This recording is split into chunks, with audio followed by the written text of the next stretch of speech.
บอกว่าผู้มาใหม่หรือมาเก่าพยายามศึกษาคือคำว่าอย่าประมาทรวมลงทั้งเบิดในการมีชีวิตอย่าประมาทในการสั่งสมสิ่งที่เป็นกุศลคือจังพระพุทธเจ้าทุกพระองค์เพิ่นเทศอันเดียวกันสัพพะปะปัสสะอาการนังกุศลสุปสัมปทาสัจจิตะปริยุทธังเอตังพุทธนาสาสนังนี่เป็นคำสั่งสอนของพระผู้มีพระภาคเจ้าทุกพระองค์ซึ่งเป็นคำเว้าของพระพุทธเจ้าพร้อมแหละ แต่ว่าก่อนที่พระองค์เฮาสิตายเพิ่นก็ร่วมในทุกขณะที่ทุกคนมีชีวิตอยู่นั้นเพิ่นว่าอย่าประมาทในการสั่งสมสิ่งที่เป็นบุญสิ่งที่เป็นกุศลแต่สิเว้าอีกศัพท์นึงก็ว่าจงทำจิตให้ขาวรอบนี่คือว่าให้หาเครื่องระลึกนึกถึงเรียกว่าเครื่องที่เป็นประกอบจิตเครื่องบริขารจิตจากคำว่าบริขารจิตบอกขอให้จิตรู้จิตกับรู้กับจิตอันเดียวกันแต่ว่าขอให้รู้สิ่งที่มันเป็นประโยชน์โดยบริเหตุจังได้กระไดที่ให้เฮ้านั้น ระลึกนึกถึงบุญคุณของพระพุทธเจ้าจังสินี่ก็เอิ้นว่าเป็นเครื่องแต่งจิตเครื่องบริขารจิตระลึกนึกถึงแล้วทำให้จิตเฮ้าอ่อนโยนทำให้เฮ้าเกิดความรู้สึกที่เห็นคุณค่าของชีวิตเจ้าของแล้วก็เห็นคุณค่าของธรรมะที่พระพุทธเจ้านำออกมาแสดงและสั่งสอนว่าเครื่องแต่งจิตเครื่องบริขารจิตนั่นแหละพระก็เอิ้นบริขารในการบวชของพระก็มีบาตรมีสบงมีจีวรนะว่าแต่วันนี้บริขารจิตคืออย่างบริขารจิตก็ต้องอาศัยสิ่งที่เป็นกุศลนั่นเองเพื่อทำให้มันเกิดเป็นสมาธิก็แปลว่าจิตตั้งมั่นคำว่าสมาธิบ่แม่นตถามันสิมานั่งอย่างเดียวเวลาเฮานั่งเดินยืนหรือนอนใครควรเรื่องใดเรื่องหนึ่งแต่ว่าเป็นเรื่องที่เกี่ยวกับพระพุทธเจ้าเกี่ยวกับพระธรรมเกี่ยวกับพระสงฆ์ถือว่านั่นแหละจึงเรียกว่าเครื่องแต่งจิตบริขารจิตบริขารจิตทรงอารมณ์เป็นกุศลเฮาระลึกนึกถึงสมัยครั้งพระองค์เสวยชาติเป็นโพธิสัตว์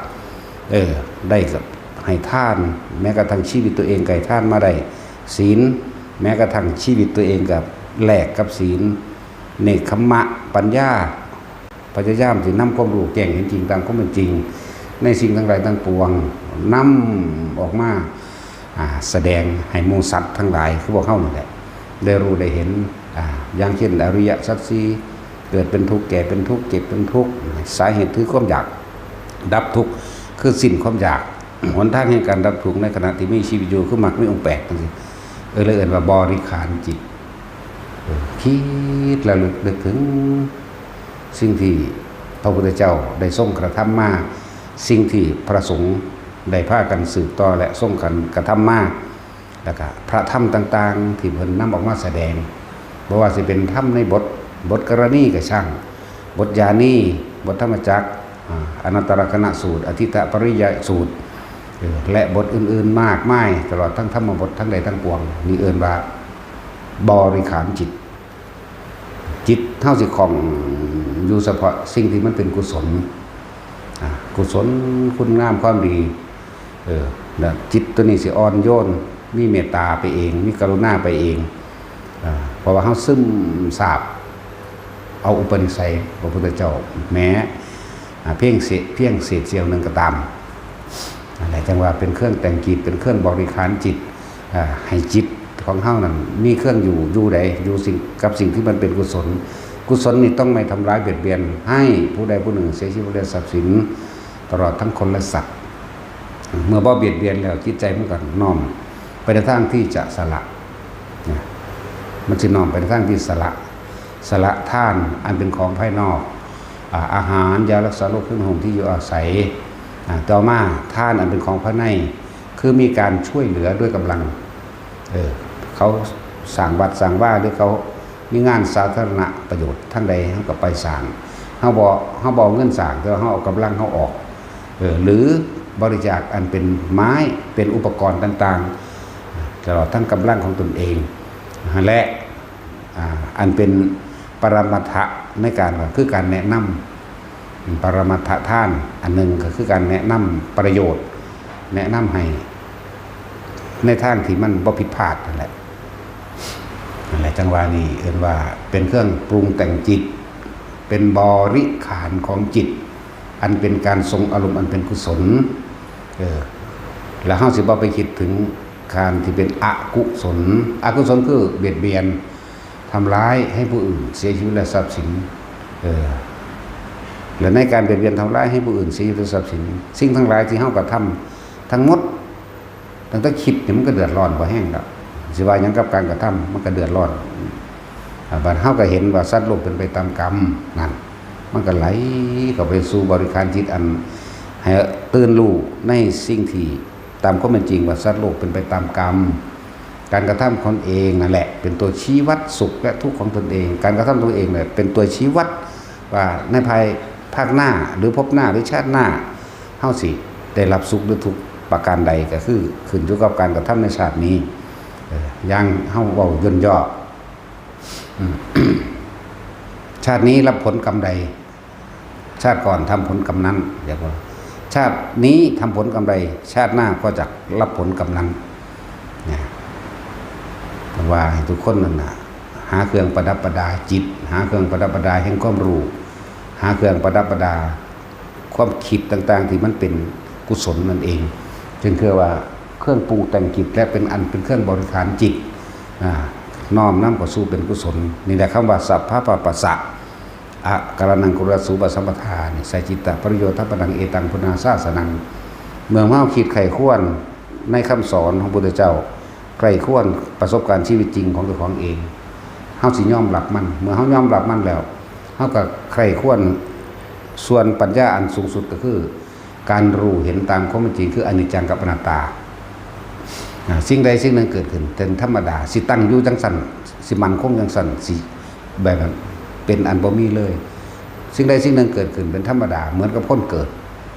เมื่อคนเกิดขึ้นมาแล้วมันสิน้อยๆอยู่สั่นมันก็บ่น้อยอยู่ก็ต้องอาศัยปัจจัยเป็นเครื่องอาศัยของคนของมนุษย์ของสัตว์คืออาหารนี่เองเมื่อออกจากท้องแม่มาแล้วออกจากไข่มาแล้วออกจากต่างๆมาแล้วจังซี่ก็ต้องอาศัยอาหารเนี่ยเรียกว่าอนิจจังบ่เที่ยงแท้เพราะว่ามันก็ใหญ่ขึ้นมาเลยเพราะอาศัย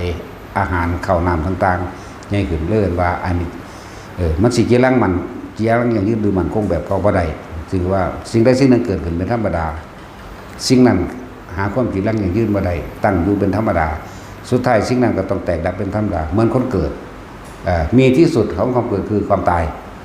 การเกิดก็เลยเป็นการเริ่มตายนะ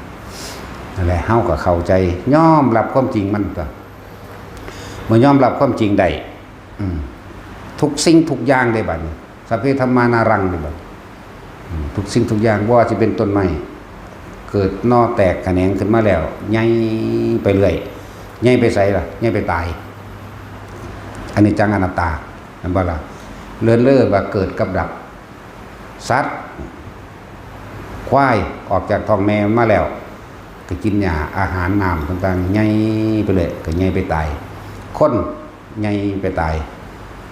สัตว์ต่างๆล้วนแล้วแต่ใหญ่ไปตายต้นไม้หรือสิ่งก่อสร้างใดก็ตามสร้างขึ้นมาแล้วเริ่มสร้างคือการเริ่มทำลายละเริ่มตายเริ่มแตกดับมันสรุปลงที่ตรงนี้แล้วมันสิปล่อยว่างความยึดมั่นถือมั่นโดยญาณทัศนะแปลว่าความเห็นสรุปความเห็นลงตามข้อเป็นจริงว่าสิ่งทั้งหลายทั้งปวงมีแค่เกิดกับดับเมื่อสรุปความเห็นลักษณะนี้ได้แล้วบ่มีผู้ใดหนีพ้นบ่มีผู้ใดหนีพ้นเกิดแล้วต้องแก่แล้วก็ต้องเจ็บป่วยเป็นธรรมดาแล้วก็ต้องพัดพาจากสิ่งที่รักนี่คือเฮายอมรับมันและสิ่งที่รักก็พัดพาจากเฮาเองมั่งแม้คือบ่เฮาตายก่อนเขาก็ตายก่อนเฮาคือกันสุดท้ายแล้วก็หนีบ่พ้นตรงนี้ยอมรับความตายสรุปว่าเกิดกับดับจิตใจก็สิคอยหดสั่นเขาในความทะเยอทะยานอยากหดสั่นเขาหดสั่นเขาหดสั่นความคิดของเฮาล่ะหดสั่นเขาความรู้สึกในความยิ่งใหญ่ในความเป็นอัตตาตัวตนในความว่าอะไรก็กูเก่งกว่ากูเยี่ยมกว่างามกว่าแข็งแรงกว่า มันก็หดสั่นเขามาเรื่อยมาเลยจึงสรุปว่าทุกอย่างเป็นเพียงแค่ว่าเกิดขึ้นเป็นธรรมดาแตกดับเป็นธรรมดาแต่ว่าอยู่ในระหว่างช่วงเขาเกิดหรือช่วงเขาได้รู้นี่เขาเกิดนี่เขาเกิดเขาได้รู้ว่าอนิจจังทุกขังอนัตตาเขารู้แล้วแต่ว่าก่อนเขาสิตายนี่เนี่ยช่วงระยะเวลามาหาตัวตายนี่เขาสิเอาอีกอย่างเป็นเครื่องอยู่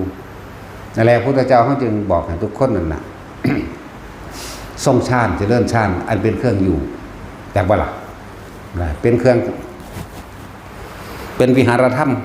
อย่างหนึ่งได้บัดเป็นเครื่องอยู่ได้บัดนั่นแหละเมื่อเฮาปรุงแต่งจิตประดับจิตหรือบริหารจิตโดยทรงอารมณ์เป็นกุศลไหลมาเรื่อยโดยการคิดนึกแล้วก็เห็นตามความจริงไหลมาเลยจนสรุปทัศนะความทัศนคติตามความเป็นจริงได้แล้วว่าเกิดกับดับเนี่ยชีวิตมีอยู่นี่กับก่อนสิมาตายเฮ็ดหยังอยู่นั่นแหละจังว่าเพิ่นให้เฮาอยู่กับลมหายใจอานาปานสติการไปคิดถึงบุคคลผู้อื่นสิ่งอื่นสัตว์บุคคลสัตว์สิ่งของและเรื่องราวต่างๆที่เป็นอดีตผ่านมาแล้วย่อมก็เกิดความปรุงแต่งไปในทางที่เป็นอกุศลเสียส่วนมากคือมันจะไปปรุงแต่งไปในภายภาคหน้าว่าคนเราก็คิดถึงสัญญาอารมณ์ต่างๆในอดีตแล้วก็อยากให้อนาคตเป็นอีกแบบหนึ่งนะบ่ล่ะแต่เหตุจังใดเฮาสิบ่คิดถึงสัญญาในอดีตเพื่อสิปรุงแต่งให้มันไปเกิดอนาคตเป็นแบบนี้แบบนี้ผมก็เลยให้เฮาอยู่กับลมหายใจทรงฌานเจริญฌานนั่นแหละอกุศเลหิธัมมิหิสวิตกังสวิจรังบัดเมื่อละอกุศลละจิตได้แล้วจึงเรียกว่าอกุศเลหิว่าอกุศเลหิละอกุศลออกทรงอารมณ์แต่เป็นกุศลจนถึงสรุปสิ่งทั้งหลายทั้งปวงได้แล้วว่าเกิดกับดับนั่นแหละถึงว่าวิตกวิจารนังอุปสมะอัจจตังสัมปสาทนังนี่ละวิตกวิจารเห็นป่ะละวิตกละวิจารหรือวิตกคำว่าละวิตกวิจารทั้งที่เป็นกุศลและอกุศลถือดัดออกแต่ว่ามันก็เป็นกุศลโดยอานาปานสติเหมือนเดิมเด้เพียงแต่ว่าเฮาพยายามใช้ความคิดนี้ให้ระลึกถึงลมหายใจเข้าออกเรียกว่าวิตกวิจารณังอุปสมะอัจจตังสัมปสาทนังเจตโสทำจิตให้ตั้งมั่นเป็นหนึ่งเจตะก็คือจิตเจตนานั่นเองเจตโสเอโกคือเอกะคือหนึ่งนั่นเองที่ภาวังเนี่ยให้มีเครื่องอยู่พอตกไปใส่ภพอื่นๆที่วางอวิตกังอวิจรังละอกุศลออกได้แล้ววิเวกจัมปิติสุขังปัจจมังชานังอุปสัมปชาวิหารติเป็นผู้ทรงอยู่รักษาอยู่หรือบริหารจิตหรือสังขารจิตอันเป็นกุศลอยู่โดย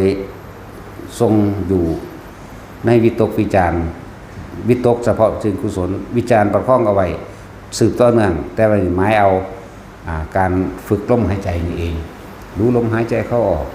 เมื่อลมหายใจเข้าออกจิตตั้งมั่นเป็นหนึ่งแล้วอาการปิติย่อมเกิดขึ้นนั่นแหละเป็นเครื่องอยู่ของพวกเธออันหนึ่ง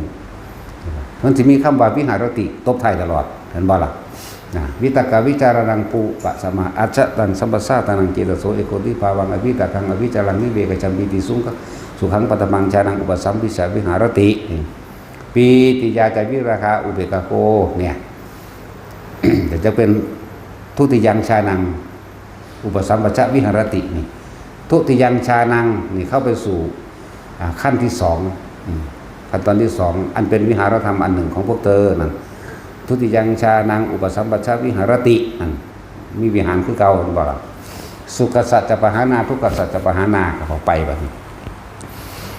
ฐานชั้นที่สามก็แปลว่าเป็นผู้มีความอิ่มอยู่คือเป็นสุขอยู่เป็นสุขอยู่เป็นหนึ่งจิตตั้งมั่นเป็นสุขอยู่ในอารมณ์ที่เป็นหนึ่งฐานชั้นที่สี่กับสุขสัจจปหานาทุกขสัจจปหานาปุเพวโสมนัสสะโทมนัสสานังอัตถังคมาจะต้องเป็นจตุถังชานังจตุถังจตุแปลว่าสี่ชานังแปลว่าเพ่งอยู่ในอารมณ์ที่เป็นหนึ่งในขั้นตอนของขั้นที่สี่นะจตุถังชานังอุปสัมปทาวิหารติเนี่ยเลยเป็นผู้ตั้งมั่นอยู่สุขหายไปทุกข์หายไป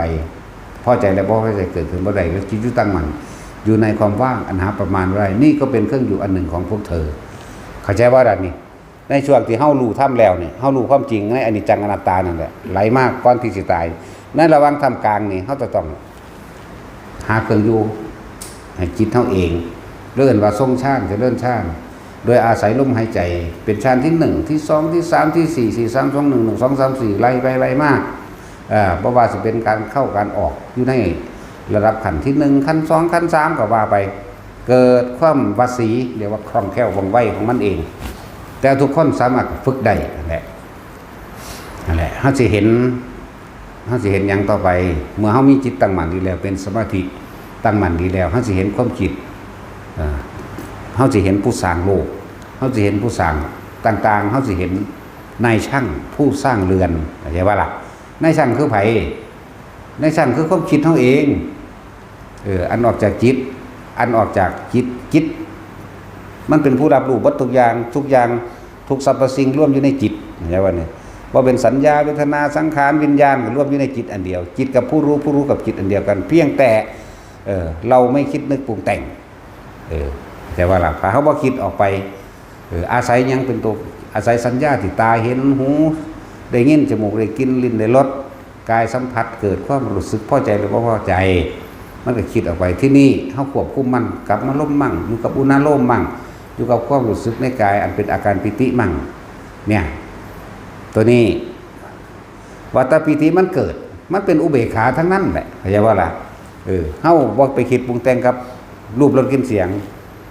มีความรู้สึกนิ่มน่วงอยู่กลางหน้าผากมั่งหัวเฮามั่งกลางระหว่างทำกลางอกมั่งบางคนมันก็เย็นสับสานลงแผ่นหลังเด้อทั้งหลายทุกคนก็อยู่กับความรู้สึกในกายณจุดใดจุดหนึ่งบ่แม่นว่ามันบ่เป็นกฎตายตัวได้ว่าต้องอยู่ในเพราะกลางคิ้วกลางหน้าผากเท่านั้นบ่เป็นกฎตายตัวแต่ว่านั่นคือการเริ่มต้นมันบ่แม่นจุดตายตัวณจุดใดจุดหนึ่งในเรือนแห่งกายบางคนก็น่วงนิ่มเย็นลึกเข้าไปในกระดานหน้าผากสมองก็ว่าบางคนก็ขึ้นบนหนังหัวเนิบหน้า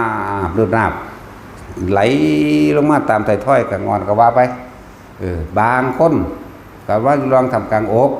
บางคนก็เย็นไปตามแผ่นหลังจากว่าล่ะนั่นแหละเป็นเครื่องอยู่ของเฮาแล้วเป็นที่อยู่ของเฮาแล้วเฮ็ดอยู่แค่นี้เฮ็ดไปเรื่อยเฮาสิจับมันได้เองเฮาสิเห็นดอกความคิดความคิดคือความคิดเป็นสังขารขันธ์อันหนึ่งเป็นหมวดของมันอีกอันหนึ่งเวทนาขันธ์สัญญาขันธ์สังขารขันธ์วิญญาณขันธ์ครับก็เป็นหมวดเป็นกองของมันอีกอันหนึ่งแต่ผู้รู้อยู่ไสเฮาก็เลยเอาตัว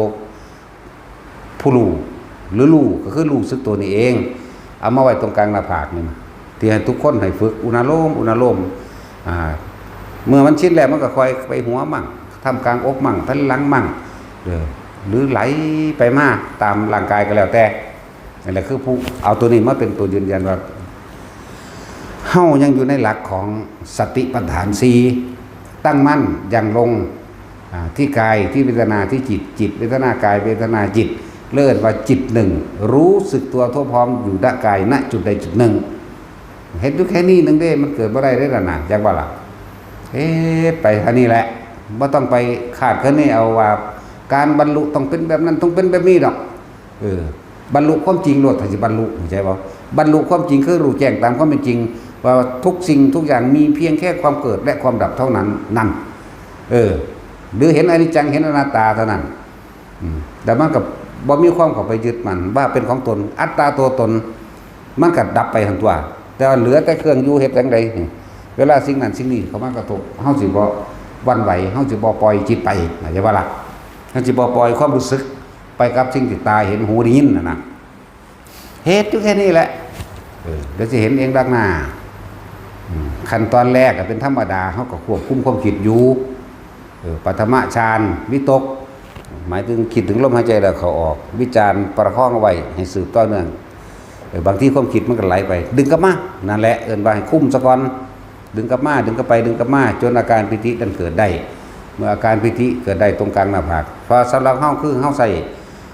วิธีสมาธิลืมตาทำให้จิตตั้งมั่นทั้งที่เรื่องลืมตาอยู่ไม่ใช่หลับตายืนเดินนั่งนอนให้เกิดความคล่องแคล่วในตัวเอง ความคิดมันไปดึงกลับมาความคิดไปดึงกลับมาเดี๋ยวมันสิจับจุดจับฐานของมันได้ดักเมื่อมันจับในตัวเองน่ะจับได้แล้วว่าโอ้นวงอยู่หน้าผากต่อมาเท่าย่างไปธรรมดาย่างไปตามถนนทางเฮาเกิดความรู้สึกนิ่มๆนุ่มๆนึบถึงการหน้าผากนั่นบอกทั้งเลยว่าจิตเฮาบ่คิดบ่นึกในขณะนั้นแต่บ้าระบาด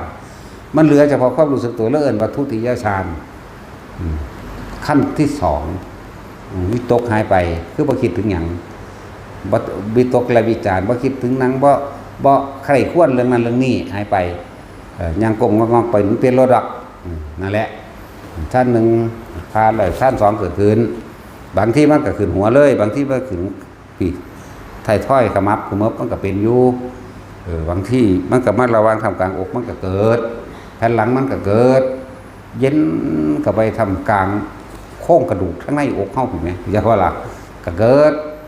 เขาก็จับจุดมันได้นั่นแหละจังว่าอยู่กับสิ่งนี้ต่อมามันเบากว่านั้นได้บัดชินในที่1แล้วชินในขั้นตอนที่1ชินในขั้นตอนที่2ชินในขั้นตอนที่3ขั้นตอนที่3คือเพิ่นว่าสุขเอกคตานี่ก็คือความสงบนี่คือบ่มีความคิดนึกหยังเลยองค์ลงอยู่เป็นซึ้งหลึงกับวัฏวาเป็นซึ้งหลึงอีกการที่นำความรู้สึกออกมาบอกมันเป็นของยากเด้ผู้ใดเข้าไปรู้แล้วผู้นั้นสิเข้าใจเองว่าโล่งโปร่งในระหว่างทำกลางอกโล่งโปร่งในระหว่างกายพร้อมนั่นแหละเป็นชั้นที่3ต่อจากนั้นไปจะเริ่มเห็นความคิดเวทนาขันธ์อย่างหนึ่งความรู้สึกทางกายเวทนาขันธ์เข้าใจบ่นี่เก็บหูฮ้อนหนาวแต่ว่าความรู้สึกเฮาบ่ไปพอใจก็บ่พอใจเฮาบ่ดึงเข้าไปคิดนี่เวทนาขันธ์สัญญาขันธ์ก็มาจากเวทนาขันธ์เหมือนกันก็มีฮ้อนหนาวคือกันสังขารขันธ์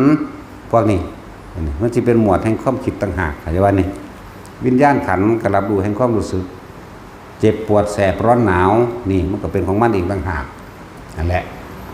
เฮาเกิดเข้ามาสู่จุดนี้แล้วเฮาสิเห็นความคิดก็อยู่ต่างหากร่างกายเวทนาสัญญาสังขารวิญญาณของขันธ์ของร่างกายนี่แหละขันธ์บ่ขันธ์ก็คือร่างกายนี่จักว่าเราก็ต่างหากผู้รู้ก็รู้อยู่ต่างหากแต่ว่าเฮาเอาตัวความรู้สึกตัวเฮานี่นวงหน้าผากหรือบนหัวนี่มาเป็นผู้รู้จักว่าเพื่อจะเป็นเครื่องยืนยันรับประกันตัวเองรับประกันตัวเองว่าจิตไม่มีที่ตั้งบ่คิดถึงบุคคลสัตว์สิ่งของและเรื่องราวต่างๆอันเป็นอดีตเมื่อบ่มีที่ตั้งอันเป็นอดีตได้แล้วเรียกว่ามันบ่นำสัญญาเก่าๆมันบ่คิดถึงนั่นแหละมันบ่นำก็เลยเก่าๆอนาคตก็บ่ได้พบดับเท่านั้นนึงได้ล่ะนั่นแหละบ่ต้องไปเอายอดมันโดยว่าพระอรหันต์ต้องเป็นแบบนั้นแบบนี้หรอกบ่ต้องเป็นดอกมันยากเนาะบ่ต้องเป็นอยู่กับความรู้สึกตัวที่นี่อีกอย่างนึงการที่ทรงอารมณ์เป็นกุศลหรือทำการใดที่เป็นรูปธรรมเกิดขึ้นแต่ว่าเป็นกุศลเป็นประโยชน์โดยไม่ทำร้ายเบียดเบียนผู้ใดผู้หนึ่งชีวิตและทรัพย์สินชื่อพระเฮาเฮ็ดหยังบางที่ก็รดน้ำต้นไม้ปลูกต้นไม้หรือทำทานโยมกรมเฮ็ดกุฏิวิหารมันก็เฮ็ดได้เข้าใจว่าล่ะเลยเอิ้นว่าอยู่กับสิ่งที่เป็นกุศลก็เป็นสมาธิอันนึงที่มันตั้งมั่นตั้งอยู่ไสตั้งอยู่กุศลก็ได้เข้าใจว่านั่นแหละเฮาต้องทำความเข้าใจสมาธินี่คำว่าสมาธินี่จะคิดว่าตั้งแต่เป็นนั่งหลับตาเด้เข้าใจว่าล่ะนั่นแหละจิตตั้งมั่นกับสิ่งที่เป็นกุศลการกระทำที่เป็นกุศลการพูดที่เป็นกุศลการคิดที่เป็นกุศลนี่ก็เป็นสมาธิเป็นสมาธิในพุทธศาสนาแล้วเป็นสมาธิในสัมมาทิฏฐิเข้าใจว่านี่นั่นแหละเป็นสมาธิในสัมมาทิฏฐิสัมมาสังกัปโปวาจากัมมันโตอาชีโววาจโมสติสมาธินี่ปึ๊บเป็นอันเดียวกันแล้วบ่แม่นว่าเขาคือบ่ภาวนาว่ะก็เขาภาวนาอยู่หั่นแหละบางที่ใส่ศัพท์คำว่าภาวนาซึ่งแปลภาวนาบ่เป็นซะด้วยซ้ำภาวะนี่แปลว่าหยังแปลว่าพบเด้หน้านี่แปลว่าจิตใจพบต่างๆนานาได้เกิดขึ้นหรืออย่างหนึ่งคำว่าภาวนาเนี่ยทำให้เกิดขึ้นทำให้เกิดความรู้สึกขึ้นในตัวเองเข้าใจว่าล่ะเพื่อที่จิตใจนาคหรือนะโมหรือใจของเขาเองไม่ไปคิดถึงสิ่งอื่นจึงทำความรู้สึกให้เกิดขึ้นในร่างกายตัวเองเลื่อนว่าจิตหนึ่งกับว่าสมาธิกับว่าฌานกับว่า ซับมันซื่อๆได้อันจังว่าล่ะแต่ว่าบัดนี้สำหรับหมู่พระภิกษุของสามเณรการท่องบทสวดมนต์ทรงจำคำสอนพระเจ้าเรียกว่าภาวนาเหมือนกันทำให้เกิดขึ้นกับสิ่งที่เป็นกุศลเฮาท่องบทกรณีมัตตกุศเลนะยันตังนี่หรือเฮาสิท่องบทใดบทหนึ่งสิท่องฝึกหัดการท่องปาฏิโมกข์ฝึกหัดการท่องยะถาสัพพีฝึกหัดการพิจารณาปฏิสังขายโยต่างๆมื้อนี้เรียกว่าทรงอารมณ์เป็นกุศลเป็นสมาธิอันเป็นสัมมาสมาธิคือเก่าเข้าใจบ่ล่ะนั่นแหละเป็นสัมมาสมาธิมันก็ร่วมอยู่ในหันแหละถ้ามันเป็นสัมมาสมาธิสัมมาทิฏฐิสัมมาสังกัปโปวาจากรรมตัวอาชีววาจโมสติและสมาธิร่วมกันเบิดไหนว่านี่ถ้าทำอันหนึ่งถูกต้องแล้วอันอื่นมันก็ตามกันเองเด้ จังหวะคำว่าสมาธิบ่แม่นแต่ว่าเขาสิเป็นนั่งรับตานั่นก็เป็นส่วนหนึ่งคือกัน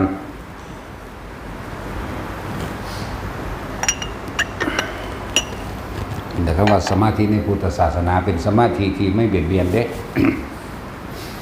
ทรงอารมณ์มันเป็นกุศลกันหรือทำสิ่งที่มันเกิดประโยชน์โดยแต่ว่าสิแม่นสิมีหลักคำประกันตัวหนึ่งคือไม่เบียดเบียนทำลายผู้ใดผู้หนึ่งให้เสียชีวิตและทรัพย์สินเข้าใจบ่ล่ะนั่นแหละเอาพระสุขสามเณรฝึกสุสงฆ์เฮานี่เฮ็ดทางจงกรมมันเบียดเบียนไผล่ะแม่นบ่ล่ะจิตเจตนาแม้นสิเป็นเจตนาก็เป็นเจตนากุศลเฮ็ดทางจงกรมเอาอิฐมาตั้งอันนั้นนี่ความคิดเฮามันบ่ไปคิดถึงผู้อื่นได้นั่นแม่นบ่ล่ะความคิดของเฮาในขณะนั้นมันสิมีความคิดอยู่แต่เป็นความคิดที่ดีความคิดที่ไม่ทำร้ายเบียดเบียนตัวเองก็ไม่เดือดร้อนผู้อื่นก็ไม่เดือดร้อนนั่นตัวรับประกันมันนั่นแหละเล่งทางมันทางนี้ตอกลักใส่เสือกมึงหามึงนี่มันทอกันค่อยเฮ็ดไปนี่ก็เป็นสมาธิในพุทธศาสนาใช่ป่ะนี่อันเป็นมรรคองค์8รวมอยู่ในมรรคมีองค์8สำเร็จส่วนนี้ใช่ป่ะล่ะแล้วถ้าว่าพวกเฮาทำความเข้าใจไปเรื่อยๆเอาแต่มันต้องเป็นนั่งหลับตาอยู่หั่นเป็น2 มื้อ 3 มื้อเด้นั่นแหละว่าเฮาสินำสิ่งนี้ออกมาเว้าได้เฮาก็เคยเป็นแบบนั้นอยู่รวม 2-3 มื้อแล้วสูงสุดมันได้คือ49 มื้อนึงสูงสุดได้น่ะนั่งแต่ว่ามันนั่งลืมแล้วอยากนั่งลืมมันลืมร่างกายมันบ่มีความคิดมันบ่ฮู้จักมื้อจักเว้นได้บ่รู้จักวันเดือนปีมันรู้จักเวลาได้นั่นอันเอาไว้ก่อนอันนั้นมันอยู่จังซั่นของมันเป็นเอาเองมันเบิดกำลังมันก็ออกมาเอาเองเอาไว้ก่อนอันนั้นแต่พวกเฮานี่แค่ อันใดที่มันเป็นประโยชน์สาธารณกุศลสาธารณะต่างๆเป็นประโยชน์เฮาก็เฮ็ดไปของเฮานั่นแหละคำว่าบุญแปลว่าหยังล่ะสงบบุญอันเกิดจากสร้างสิ่งที่มันเป็นสาธารณกุศลเข้าใจว่านี่บุญเลยเกิดความสงบในใจเจ้าของเองสงบก็คือสงบเย็นนี่มาจากว่าไม่กระวนกระวายใช่ว่าล่ะในใจเฮาเองน่ะว่าบุญคือความสงบเย็นนั่นแหละนั่นก็เกิดเป็นสมาธิจิตตั้งมั่นก็ได้เป็นบุญคือความสงบเย็นภายในใจของเฮาเองก็ได้มันบ่ผู้อื่นบ่เดือดร้อนเฮาก็บ่เดือดร้อนตัวแม่นบ่ล่ะเฮ็ดไปแล้วเอิ้น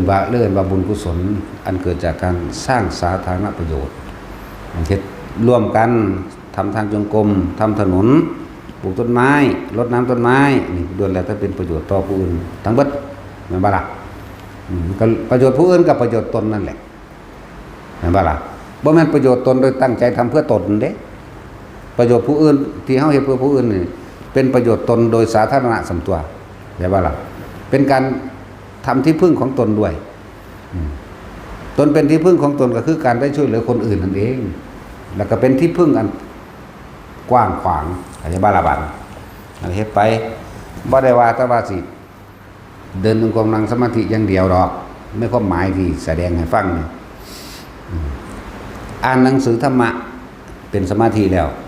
เป็นอันทรงอารมณ์เป็นกุศลแล้วใช่ว่าล่ะอ่านหนังสือธรรมะหรือท่องบนสาธยายสวดมนต์ท่องแม้นท่องยังไม่ได้คือพยายามที่จะจำให้ได้นี่ก็เป็นการทำสมาธิแล้วแต่ว่านี่สิไปว่ายังกับเรื่องของการ เพ่งเข้าไปในลมหายใจเป็นว่าทรงฌานเจริญฌานโดยอานาปานสติมื้อนี้ล้วนแล้วแต่เป็นบุญเป็นกุศลทั้งหมดคือมันบ่แม่นว่าถ้าเฮาสิเฮ็ดอย่างเดียวเด้เข้าใจบ่ล่ะคือเอาเฮ็ดหลายๆอย่างแต่ว่าทุกอย่างย่อมมีตัวรองรับว่าไม่เบียดเบียนทำร้ายผู้ใดผู้หนึ่งเสียชีวิตและทรัพย์สินนี่ต่างหากตัวมันบ่มีผู้ใดเดือดร้อนถ้าบ่มีไผเดือดร้อนเฮาก็สิเอาความเดือดร้อนมาจากไสมันก็เป็นบุญเกิดความสงบเย็นภายในใจของเจ้าของเองตัวสงบคือบ่วุ่นวายกับเรื่องนั้นเรื่องนี้ผู้นั้นผู้นี้เย็นคือบ่กระวนกระวายในความรู้สึกเรียกว่าบุญคือความสงบเย็นอันเกิดจากการท่องบนสัตยายอันเกิดจากการพยายามท่องจำทรงจำบุญอันเกิดจากการบอกกล่าวทำบุญอันเกิดจากการค้นขวายทำให้แก่ผู้อื่นจะบ้าล่ะนั่นแหละ บุญอันเกิดจากการโมทนาการกระทำบุญของผู้อื่นเห็นเขาท่านเขาใส่บาตรสาธุน้ำเขามันเกิดความเย็นเบิดมันเลยเป็นสมาธิในพุทธศาสนาเป็นแบบนี้แต่ว่าละบาทนั่นแหละบ่แม่นว่าเฮาจะต้องมาใส่สุดขาวบ่แม่นว่าถ้าเฮาจะต้องมาขอเอาศีลทั้งสั่นทั้งซี่ไปว่ารักนะเกิดจากการอ่านหนังสือธรรมะเกิดจากการฟังเกิดจากการพยายามท่องจำเนี่ยอันเกิดจากการบอกมื้อนี้อันเกิดจากการกระทำสิ่งที่มันเป็นประโยชน์สาธารณะปลูกต้นไม้ทำถนนสร้างกุฏิมื้อนี้เฮ็ดไปหลายอย่างที่ว่ามานี่เป็นสมาธิทั้งนั้นเด้อมีอื่นสมาธิไล่เบิ่งดีๆมั้ยสมาธิความเห็นถ้ามันเห็นตามความเป็นจริงแล้วสมากระโปก็คิดตามความเป็นจริงตามปัจจุบันที่ตามหูจมูกลิ้นกายเห็นเข้าใจว่าที่กระทบนี่สมาวาจาการพูดก็มีแต่พูดตามความเป็นจริงคำกรรมโตกระทำแต่สิ่งที่มันเป็นจริงเท่านั้นกรรมะกัมมังคือการกระทำของเฮาเองบ่ว่ากายบ่ว่าจาว่าใจนั่นแหละ สัมมาอาชีโวกับประกอบอาชีพโดยสุจริตโดยบ่เบียดเบียนทำลายผู้ใดสิ่งหรือทรัพย์สินเหมือนกันมันคำว่าประกอบอาชีพนี่บ่มีมิจฉาวานิชาบ่ประกอบอาชีพอันเป็นทุจริตอันเป็นเครื่องขวางทางแห่งพระนิพพานนั่นแล้วสัมมากัมมันโตอาชีโววายโมความเพียรวายะวายาโมนี่แปลว่าความเพียรชอบประกอบด้วยสัมมาประกอบด้วยความจริงพร้อมใช่ป่ะล่ะซึ่งก็เป็นสัมมาสติตัวนี้ความระลึกนึกถึงใดๆก็ตามล้วนแล้วแต่เป็นความระลึกนึกถึงที่ไม่เบียดเบียนทำลายผู้ใดผู้หนึ่งสิ่งหรือทรัพย์สินเรียกว่าสติแปลว่าระลึกนึกถึงบ่แม่นแต่สติเดียวมันหลายอย่างนึกถึงตรวจสอบใครควรละพิจารณาอันนี้ควรอันนี้ไม่ควรอันนี้เป็นโทษอันนี้เป็นประโยชน์อันนี้ไม่เบียดเบียนอันนี้เบียดเบียนไล่ไปตัวสัมมาสติจากวันนี้ทั้งบัดนี้มารวบลงตรงไหนเอาสัมมาสมาธิจิตตั้งมั่นแต่สิ่งที่มันเป็นกุศลนั่นแหละคำว่าสัพพะปัสสะอะกรณังกุศลทุกขธรรมตาสัจจิตะปริสุทธังเอตังพุทธศาสนังจงทำปิดให้ขาวรอบปลอดจากอกุศลทั้งปวงแล้วหาเครื่องประดับจิตปรุงแต่งจิตบริขารแห่งจิตคือการทรงอารมณ์อันเป็นกุศลนี่เองเมื่อเข้าใจอันสิ่งที่มันเป็นกุศลนี้แล้วมันก็เริ่มเข้าสู่จุดที่แคบลงจากกว้างๆอันว่าหมายถึงจากกว้างๆความรู้กว้างๆบัดนี้แคบลงเหลือเฉพาะลมหายใจกับการทรงฌานเจริญฌานด้วยปัฐมฌานทุติยฌานไปเรื่อยของมันเองแคบเข้าแล้วเฮาก็สิเห็นนายช่างผู้สร้างเรือนเองคือจิตของเฮาเองความคิดเฮาเองใช่ป่ะล่ะแล้วเฮาก็สิจับจุดมันได้ทุกคนก็สิรู้ในเฉพาะของเจ้าของเองแบบมึงไปแล้วเนาะเบิ่งมึงสิไปฮอดไสแล้วแต่ว่าเอาความรู้สึกดิน่วงไว้นี่หมายถึงว่าผู้เริ่มเป็นชำนาญแล้วใช่ป่ะนี่เริ่มชินแล้วมึงเบิ่งสิคิดฮอดไสแต่เอาความรู้สึกนี่เป็นตัวรับประกันตัวเองแต่ความรู้สึกหน้าผากหรือหัวหรือกลางอกออกมึงไปสร้างบ้านสร้างเรือนแล้วเนาะแค่คิดได้ปุ๊บมันสิดับพับมันสิเข้ามาเลยจิตก็เกิดดับไม่ใช่ว่าระบาดความคิดมันก็เกิดดับความคิดนั่นก็บ่เป็นของตนอีกเฮาก็รู้เฮาก็ทันมันเองดอกเว้ยรู้ปั๊บดับปั๊บด้วยนะนั่นแล้วผู้นั่นแหละสิเป็นผู้รู้เอาเองผู้เจ้าของเป็นเด้อันนี้เฮาบอกทางให้ซื่อๆว่าวิถีของการคิดมันเป็นแบบนี้วิถีของการเกิดเป็นแบบนี้ซื่อๆเด้ผู้ที่ทรงฌานผู้ที่ จับจุดได้แล้วก็สิรู้อ๋อมันก็เว้าอันเดียวกันเนาะแต่ว่าอาจจะหาคำเว้ามาประกอบบ่ได้อย่างว่าล่ะบ่คือผู้เขาเจ้าชินแล้วเขาเจ้าสิเว้าประกอบให้ฟังได้นั่นแหละเฮ็ดไปเรื่อยๆเฮ็ดอยู่แค่นี้อันที่เว้ามานี่เฮ็ดอยู่แค่ตายนั่นแหละเนาะว่าสิตายแล้วมันสิไหลร่วมเข้าสู่ลมหายใจตัวเองมันสิมาตั้งมั่นอยู่ในตัวเองดอกความคิดต่างๆที่ไปเคยเกาะเกี่ยวสัญญาต่างๆมันสิถูกดับลงสัญญาความจำได้หมายรู้ในรูปในรสในกลิ่นในเสียงที่ถูกสลัดออกแล้วมันสิย้อนอยู่กับลมลมหายใจตัวเองคนสิตายมันสิไปไสได้มองมันสิขาดตายจริงๆคือลมแหมมาว่าล่ะเกิดมีชีวิตอยู่ได้ก็กินลมตัวหลายกว่าแต่อาหารของร่างกายมากที่สุดก็คือลมนี่เด้แม่นว่าล่ะลองบ่กินบ่ได้จักหานาทีมันตายโลดนั่นน่ะใส่ศัพท์ว่ากินซื้อมาถ้าว่ากินนี่คือกินน้ำกับกินข้าวหรือคนเข้าใจเนาะไม่ร่างกายลองบ่กินลมเบิ่งดูบ่มีลมเป็นอาหารจากกายเบิ่งดูนั่นเสร็จจังซั่นล่ะบอกว่าให้พวกเฮานั่นเกิดยังขึ้นเด้อยังบอกอยู่เรื่อยๆคิดถึงลมก่อนเด้อเห็นบ่คนใจสิขาดมันสิมาขาดก็ขาดลมตัวมันว่าระบาดเลื่อลมนี่เป็นทางลมนี่เป็นทางลมนี่เป็นฐานนั่นแหละกับกรรมฐานนั่นแหละกรรมทั้งหมดการกระทำทั้งหมดมารวมอยู่ที่ฐานเรื่องกรรมฐานที่ตั้งแห่งการกระทำรวมลงมานี่รวมลงมาที่ลมหายใจเฮานี่เองอยู่แล้วมันก็พัฒนาของมันไปเองบัดเฮาแค่อยู่กับลมนั่นแหละเดินเป็นเองบักยังก็ดีนะถึงบอกรักไงเอาไว้เกิดนั้นขึ้นก็สร้างพวกเจ้าคิดถึงลมหายใจโลดจะไปสนอย่างอื่นจะไปไข้ควรจะไปพิจารณาอย่างอื่นจะไปสงสัยนั่นแหละนี่เว้าสรุปยอดแต่ว่าประสบการณ์จริงๆแล้วเฮาอยู่กับลมหายใจนี่บาดนี้เมื่อเข้าใจดีแล้วในเรื่องสรุปยอด แต่ว่าประสบการณ์ที่มันเป็นเองที่พวกเฮาเฮ็ดอยู่นั่นลมเข้าลมออกเดี๋ยวก็อาการปิติอย่างอื่นๆเกิดขึ้นบางทีก็ขนลุกขนพองสยองก้าวนี่ภาษามันวางสั้นแปลมาแล้วคือคุตกาปิติเมื่อจิตมันเริ่มตั้งมั่นในลมหายใจตัวเองแล้วเข้าออกบางทีขนลุกวื้อขึ้นมาทั่วตัวมั่งเฉพาะหัวมั่งบัดนี้เฮาสิเกิดความสงสัยว่าเฮาบ่เคยเป็นนั่นบ่ล่ะสำหรับคนปฏิบัติใหม่เด้อแล้วเกิดความสงสัย